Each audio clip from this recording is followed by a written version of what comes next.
Dhoklas Kadhi Chutney fried mirchi is a popular street food in Gujarat, and today I'm going to show you this combination with my favorite white dhoklas. So let's see the recipe.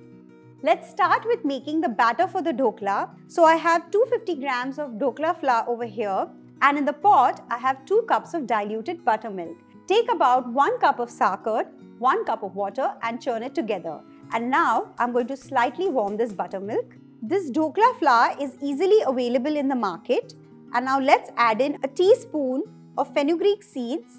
Don't boil the buttermilk, just slightly warm it. Let's turn off the flame. Slowly add in the buttermilk. Give it a stir.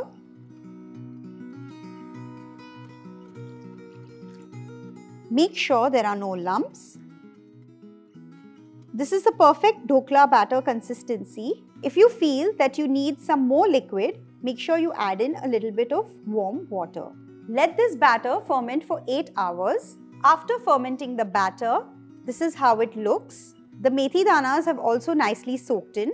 And now let's add in salt, a teaspoon of ginger and chilli paste, a few drops of lemon juice. Give this a good mix. And once the water is nicely boiling in the steamer, add in a teaspoon of Eno and give it a good mix. The water is boiling as well. I have a 9 inches thali over here that I've greased with oil. Into this, let's pour in half the quantity of the batter. Garnish with coarsely ground pepper or red chilli powder and steam this on high flame for 20 minutes. 20 minutes are up.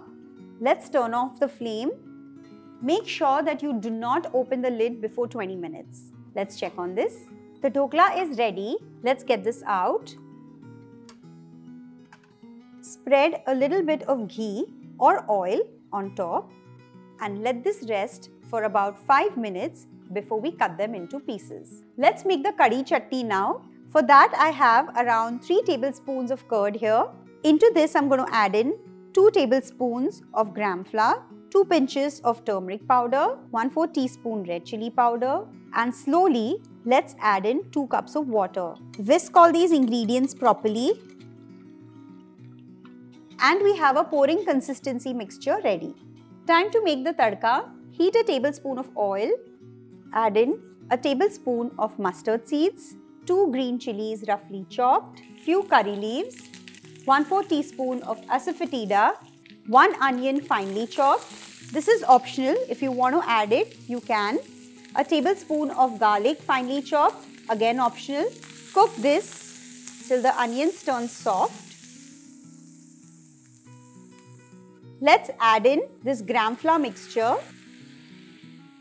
Give this a good mix and let this simmer for at least a good 7 to 8 minutes. Make sure you boil this kadhi chutney properly. This is the perfect consistency for this kadhi. And now into this I'm going to add in some salt and some coriander leaves. Give this a good mix and turn off the flame. Let's make the third element for this recipe, which are the fried chilies. So I have some less spicy green chilies here and make a slit in the center. Don't cut it into half, and those who cannot even eat this much spice, you can even de-seed the chili. So in this way, make sure you make a slit in all the chilies. You can either deep fry these chilies or you can shallow fry them. I'm going to use the second option. So for that, I'm going to heat up 2 tablespoons of oil in a pan. Once the oil is hot, add in the chilies and let them cook. The chilies are cooked. Let's sprinkle some chaat masala to season them and turn off the flame. Let's cut the pieces.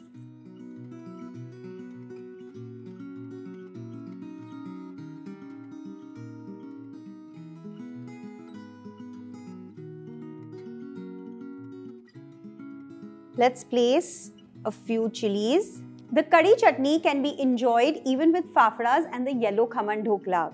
This makes a nice filling snack. So do try this recipe during this festive season and let me know how it turned out. I'll see you soon. Bye-bye.